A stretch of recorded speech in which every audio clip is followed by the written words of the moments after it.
Les mesures du ministre de l'Éducation, Xavier Darcos, sont apparemment loin de faire l'unanimité en France.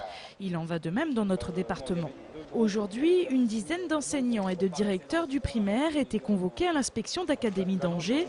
Ils ont été soutenus par d'autres collègues et parents d'élèves. Ils doivent s'expliquer sur leur refus d'appliquer la nouvelle aide personnalisée dans leur classe.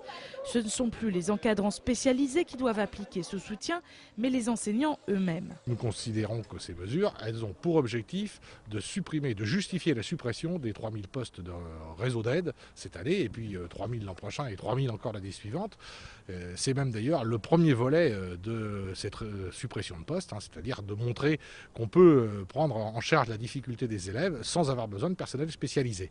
C'est justement ce que nous contestons. Nous pensons que ce n'est pas possible de prendre en charge les élèves en difficulté dans des classes ordinaires. Pour l'inspectrice d'académie qui recevait les enseignants et directeurs désobéissants, ces mesures sont globalement bien acceptées dans l'ensemble du département par les autres écoles. Dans de nombreuses écoles du département, cette aide est mise en place le soir à midi, qu'apparemment c'est à la satisfaction générale, que les enfants ne sont pas épuisés.